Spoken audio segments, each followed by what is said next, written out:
I have a rare dry moment. So I've got washing on the line. Not that it's going to dry very well in the cold and in this damp weather, but we live in hope. Even if it's just touch damp rather than wet, then it'll do good. I'll dry the rest indoors. I am very glad still to be having some flowers available for the bees and pollinators, and they have been on here looking for nectar. Look at this. Our one and only butternut squash. That'll do us fine. This the butternut's going to come down very soon. I don't want to disturb anything here because in the meantime they're looking after the beds, but it's still wet under there, so I'm gonna have to thin them out, get what I can indoors that's big enough to make some more beetroot relish and have some fresh and do some baking with some of it. The chard I shall be tidying up a bit. That'll keep going. It's a good winter veg to have around. Make sure there's no rotting material lying around encouraging the slugs. I've got to harvest my leek seeds, or are they onion? I can't remember. Were they onion? No, onion seeds. That's onion, I think. We'll soon find out. And harvest some of the lettuce seeds if there's any left. I think I did grab some before, but oh yes, there's still some seeds there. So I'll grab my lettuce seeds. I'll tidy up the beans. I think I'll just take them down now. They're going to just rot otherwise. I don't see us having long dry spells after this. We've still got another week of wet weather. So I don't know if they'll survive. They're already looking like they're getting a bit black spotty on the outside, so I'm going to have to harvest and peel them and blanch and freeze the beans because they won't dry. Well, they might dry and use them for salad, but still got to tidy all this up. There's leeks in between, so I'll leave the leeks in there and I'll fill in the gaps with more leeks because I've got more leek seedlings. Are they leeks or are they garlic? I forget. This is the problem. I never label stuff. I had to peg the netting on because the cat has ruined most of the leeks, completely ruined them. There's only a few left, so I'm going to have to go around filling in the gaps with what's left of the leeks in here. Little darling. We discovered he came in, when was it, last week when we were working under the pergola? He came in with a brand new collar and a name tag, and his name is Tiger. So I am sure our neighbour, whoever his pet is, hasn't got a clue he's ending up on YouTube. Lots of weeding to do. As I say weeding, what I really mean is harvesting, because those are leaves I harvest for dandelion tea. But I do need to thin out, and all the strawberries that are in the paths, I cannot wait to put in the strawberry tower and keep the paths clear. I'm going to have to rake up the loose wood chips that's there out the way, and then rake up the composted wood chips and put them in the beds. Hopefully there's no slugs in there, which is highly likely that there isn't, and then put fresh wood chips so I can reduce the pile out the front garden, so I can get to the composters and start turning them. I haven't turned them. Could you imagine? There's bound to be like rodents or something in there over the winter if I don't turn it. That's the one way to keep rodents out the compost. Turn it regularly, at least every 2 or 3 weeks, and I haven't been doing that. Netting to put away. Oh, there's so much to do. But there's still stuff growing in the garden, so it still feels good. I mean, there's strawberries all over there, and then there's swede on that side. Whether they come to anything or not, I don't know. In the past, I've never had luck or success with swede. Let's see how we go this year. They might just bolt. They might grow. Don't know. But I think they should have been bulb in nicely by now. I don't know. We'll see. The kale is still doing good, so I'll just make sure I tidy that, take away diseased bits. So I'll be taking the canes down and the beans and just leaving the bed tidy. And I think I can't put straw.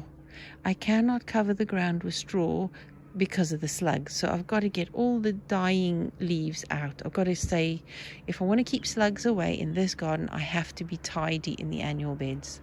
Have to. There's no choice. If we're growing annuals, you got to be tidy. No dying or yellowing leaves. or anything like that, and no straw or anything on the ground. It has to be just plain compost mulch, nothing else. Firmed.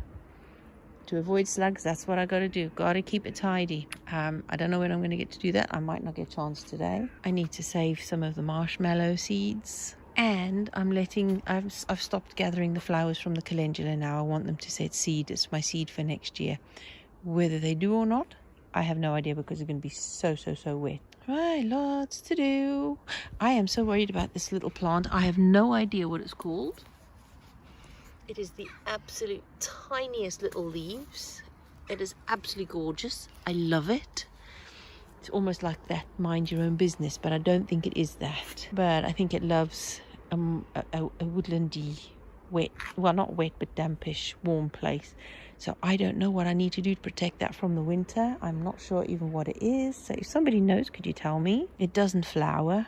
I think it's just leaves. That is, yeah, that's an interesting one. The hollyhocks I will take under cover for the winter. So let's hope that at least in the week's time, after all the rain hopefully has passed, and I need to spread some more of the self-heal seeds where I don't want the ground covered around the trees. I would love to get just lavender, garlic, and the like planted in the circle. The marjoram needs tidying up. That's a carpeting one. It just spreads. It's a lovely herb. It's already spreading into the little rhubarb tub, but it's a good one for ground cover then. Look at that. It's spreading everywhere. It's already a foot from the edge of the bed there. It's already spread a whole foot. So it's a good one. It'll self-propagate and spread all over, but we need to keep it tidy. Apple trees still growing fine. They're not. Some are starting to yellow now, the leaves. Oh, folks, right. It's not what this week is supposed to be. This schedule for this week is not supposed to be garden. This month is a funny one, as I explained before. Pomegranate. I need to put this in another bigger pot this year, ready for next year, and give it a good feed. I'm surprised it came back. It practically looked dead at the beginning of the year. Oh, the mint has spread. It has leaned over onto the ground and has layered on the ground. So in the spring I shall dig that up and put it in a new pot, because obviously it's walking. It doesn't like being restricted to a pot. It will die after at least a year or two. It will die if you don't move it on. Oh, and my one lonely fig, I doubt it will ripen. I'd better get to work in there, getting the arms on those nutcracker soldiers and starting on the next lot of crafts that I need to finish. Oh, it's so nice to be outside. I don't want to go back inside. I've done all the housework to catch up from the weekend. Laundry's up to date. I think there's a disease getting into my apple tree. I don't know. It doesn't look too good. So I'm wondering if I'm going to have to get rid of this tree. It'll break my heart. If I do, then that apple tree is going to go in here and replace it. Let's hope the disease is not in the ground and just from the airborne bits. I don't know, might be okay. But this I found on this tree. I had to butcher it because I found on this tree some really white, furry, fluffy bits like I did before on the black currants, like scale insects. Oh, there's some again. Oh, there we go. Let's get that there. Can you see that there? And when I squish it, it's red. So it is scale insects. I've just been cutting off the bits where they were, just in case they've spread disease anyway. Checking in the elbows. I don't want them hiding. Oh, nope, no, that's not it. Yeah. So I've got to be vigilant. I don't have a perfectly natural, balanced ecosystem yet, so there are still chances for pests and diseases. It takes a few years to develop that. Maybe not if you're lucky. The conifer is dying, and I have seen so many conifers around our estate and around Cardiff. All of them have these dead patches and brown patches spreading over them.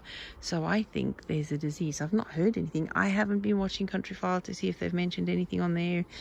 I haven't heard anything, but I'm sure somebody could tell me what that's about. And other people's trees are worse than that. I'm wondering if there's something wrong with the conifers attacking them. I mean, I wouldn't be sad if the neighbor took away the conifers because they're in his garden. I wouldn't be sad to get rid of them because they need a lot of care. They need a lot of trimming every year, and they tend to spread out at least 4 foot wide, trimmed. If you weren't to trim it, it would be almost 10 foot wide. They were never meant to be in suburban gardens. But it's been a lovely wind barrier. So if they do get rid of the hedge, we're going to need a new fence. Hopefully they'll put one up, but if not, what else do we grow that could be easily managed without too much work and still be a wind barrier? There isn't a great deal because these are so dense. They are good for that, at least. A wind and sound barrier and a habitat for wildlife. So there are benefits to it, but I suppose in a suburban garden, not a good idea. Do not plant conifers in your garden if you're in the suburbs. If you've got acreage, go ahead. Let it do its natural thing, and it will be taller than that eucalyptus, and they'll live for a very, very long time. That neighbor at the back, you can see right the way through the hedge. He keeps cutting it further and further into our boundaries. Like, he shouldn't even be cutting it into our boundaries, just keep it away from his. I mean, it was in there when we moved in. We never put it in, but it's because we're on a slope as well. At least at that height, it's giving us more privacy. But if that was to go, I'm sure he's determined to get rid of it.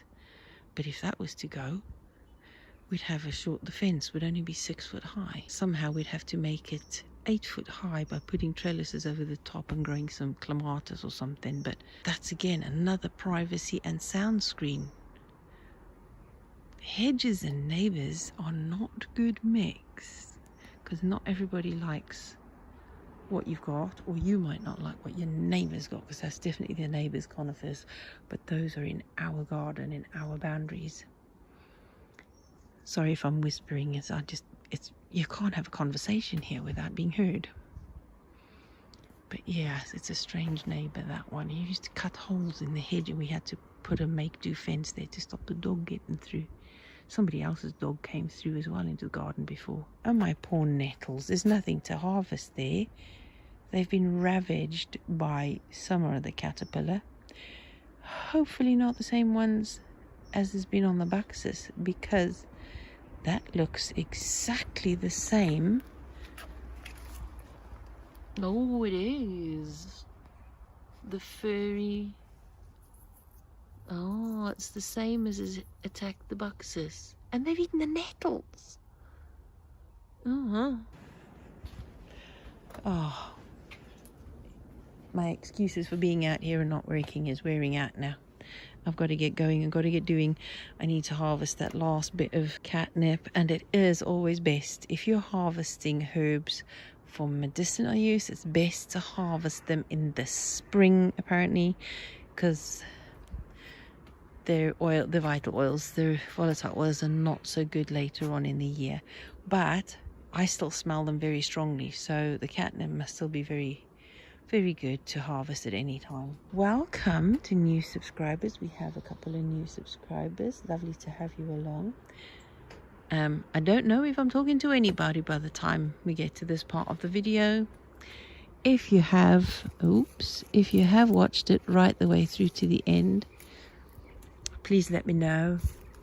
I really appreciate it. It really helps. Apparently, if people don't watch through to the end, the YouTube algorithms kind of blacklist your channel, because people think it's boring. So if you think my videos are boring, if there's something missing, something you'd like to hear or see or know or want me to discuss and share, please do let me know. I would love to have this channel be of actual value to you. So let me know what it is you'd like me to talk about or share. I already have had one viewer come back to me with a question, so I really appreciate that, and I'm really excited to tackle that in November. Wow. Here we go. I've harvested our one butternut. Onion seeds are over there drying. Root parsley or Hamburg parsley seeds are there, and the lettuce seeds. So what does it look like I've been doing? The trellises are all gone completely. All tidy. You can see where the strawberry rows are. You can see where the swede is, and the chard and the kale. I've tidied up the floor as well. I've had to put netting over the bed because darling Tiger visiting has started to use my bed for a toilet. Naughty boy. So it's covered, which I'm going to have to do for all the beds. This is what I love about kale, whether it's the Russian kale or the curly kale. They grow new plants all the time, and as long as I keep trimming out the older ones that threaten to go to flower, I just keep getting more plants. This will last at least through next year as well. So it's last year, this year, and then next year. I will start new kale plants next year in anticipation of replacing these. Plenty of chard, and I think I'm going to look up the recipe for using the chard stems, because I know somebody said they prefer the stems to the actual leaves. Well, I don't mind the leaves. I like them in soups and stews and things like that. But I would like to use the stems as well as using one more thing that's not going to get thrown away. We have some beetroot ready to harvest. A couple of good sized bulbs. Yeah, I'll also do that another day though. And I think it's been a productive day. I've put all the canes away. All I have to do now is that one and those to be put away. I don't want to do it quite yet. I'll wait a bit. And then planting out more leeks, but I'll just pop them on and let them grow bigger before I put them out, I think. I hope you have a lovely week. Until I speak to you in the next video, I'll speak to you again soon. Bye bye.